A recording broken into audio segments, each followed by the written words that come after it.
I am 32 years old. I came to Los Angeles to become a storyteller. I was inspired by my sister.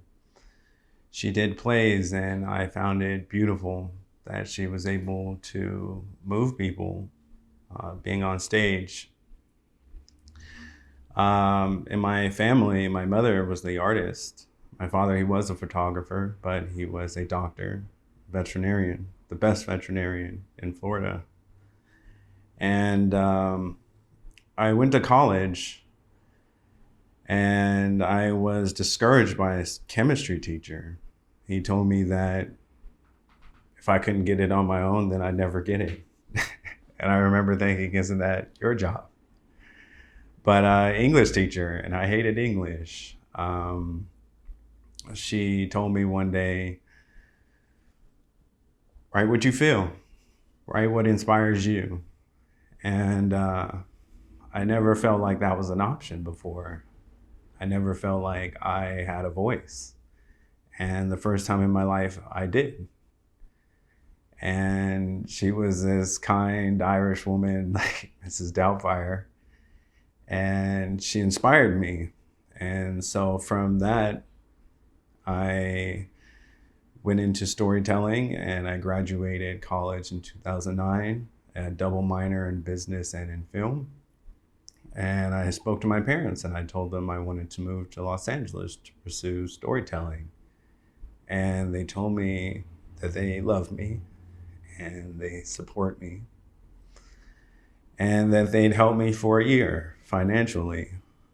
But my father told me, and it was the first time that he ever told me in his life, that he always wanted to be a director.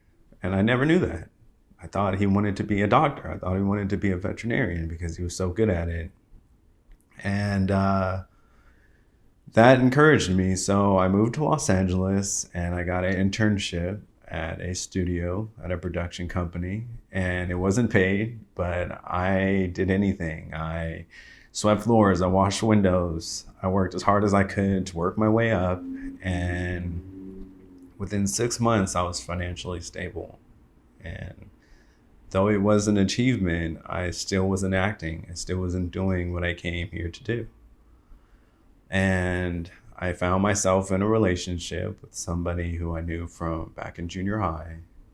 And when the stakes got high, she got scared and pushed me away. And I found myself being the person I was, voiceless, trying to make other people happy.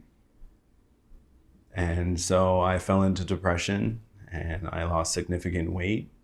I work out to focus on the physical pain as opposed to the emotional pain inside. And so I spoke to my family, my support network, my mother, my father, my sister, and they told me what I needed to hear, and that was that they loved me, and they supported me, and that I came here to do something. And so I started looking for a studio after being in Los Angeles for 2 years. And I found one. And at the studio, I found somebody who cared about me, a coach that loves me, family, friends, and I had my voice back. And though I experienced success in teaching something that I love, I saw people around me experiencing success in the field that I wanted to be in, and that was acting. And I am human, and I feel jealousy and envy like anybody else. And I had to just remember to stay focused on what was important to me. To be in this time that we are now, and to be in Los Angeles, a very progressive city, I try to remember the things that were instilled in me from my family, from my mother, from my father.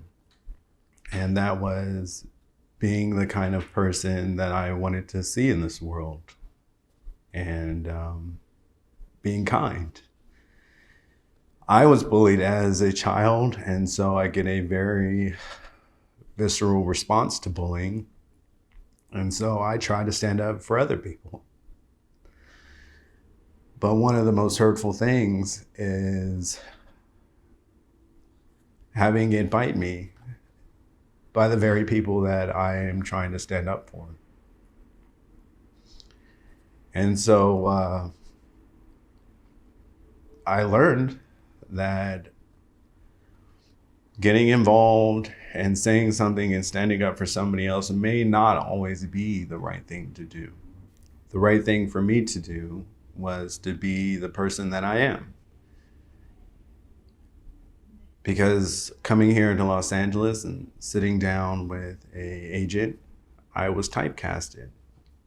And I was told that I was the bully, that I was the asshole, that I was a womanizer. And I was told all of these things, and I knew that they were the furthest thing from who I was. So I know that people look at me like I am a white man, that I may be a conservative, that I may be a Republican, that I may be all of these things. But I can't do anything more than continuously and persevere in the things that I believe, which is just be a person who's kind.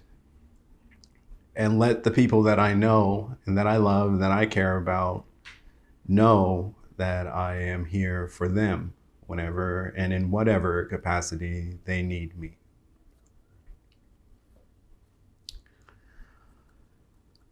My name is Stephen Passmore, and I empathize with a white man, and our blood bleeds red.